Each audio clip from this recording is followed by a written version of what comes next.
Every piece of music tells its own little internal story. So what I want to be able to do is have my little music story somehow match up with the game story or with the story that's being told by the visuals.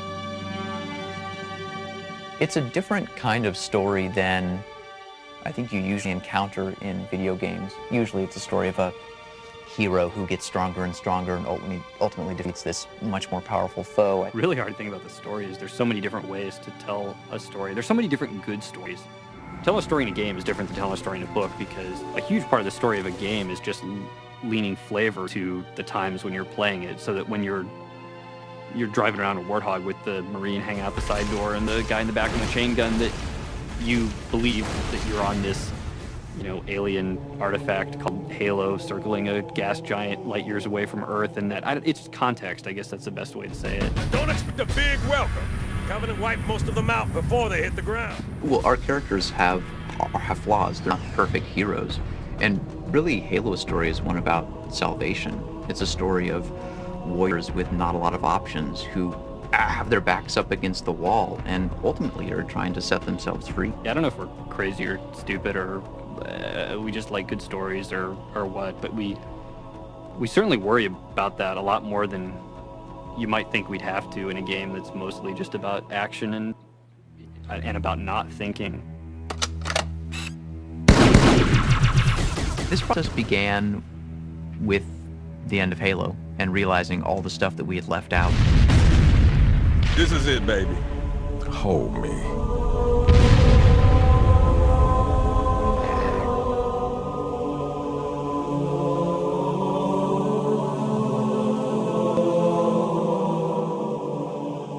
Wow, what did we really want to tell and didn't have time to, and distilling a couple of those core ideas. The entire fleet is engaged, Cortana, with respect. What the hell sort of reinforcement have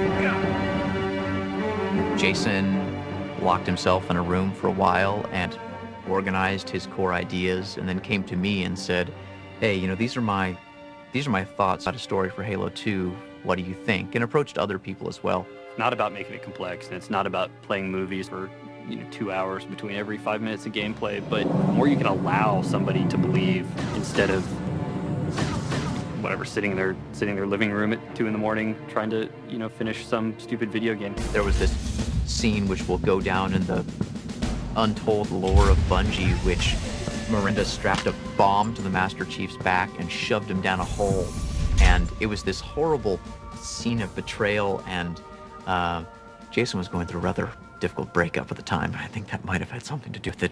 In Halo 1, there was maybe 30 seconds of fun that happened over and over and over and over again. So if you can get 30 seconds of fun, you can pretty much stretch that out to be an entire game. Encountering a bunch of guys, melee attacking one of them before they were aware, throwing a grenade into a group of other guys, and then cleaning up the stragglers before they could surround you. And so you can have all the great graphics and all the different characters and lots of different weapons with amazing effects, but if you don't nail that 30 seconds, you're not going to have a great game. Really important thing to do now is to take all these different disciplines who are all working on their own things, and take all those pieces, take the AI code and the physics and the guys working on the levels, and then you keep doing that. You keep colliding things together until it's a game.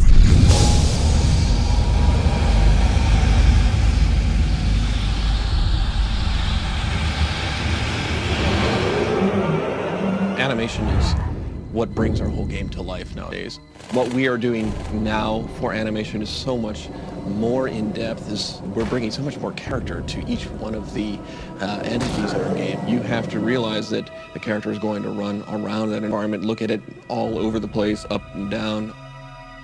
We always want to try to put a bit of ourselves in the character.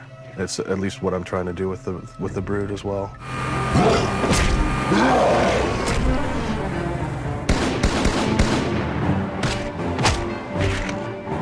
What do? I make guns. And so when you get another one of these, you get that butt in, use it like a pistol, and you'll be able to have one in both hands, right? So you walk around with these two bullet hoses. I draw aliens for a living.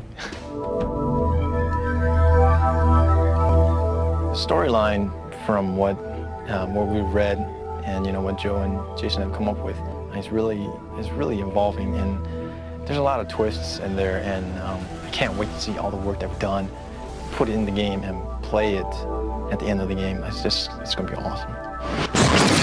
We really want it to feel like that there was history there. There was there damage that existed from some battle that happened 900,000 years ago. The biggest challenge is packing in all the detail we want so that every time you look at the screen of your Xbox, you're saying, wow, that's beautiful.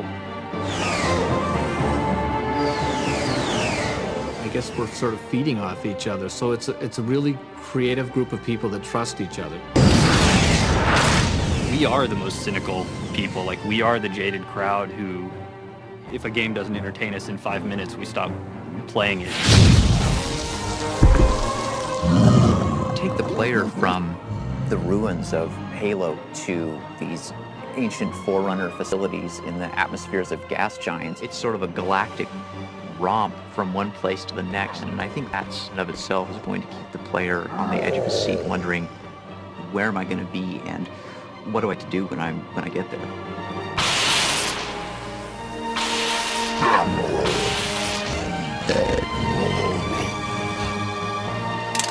Bet you can't stick it. You're on.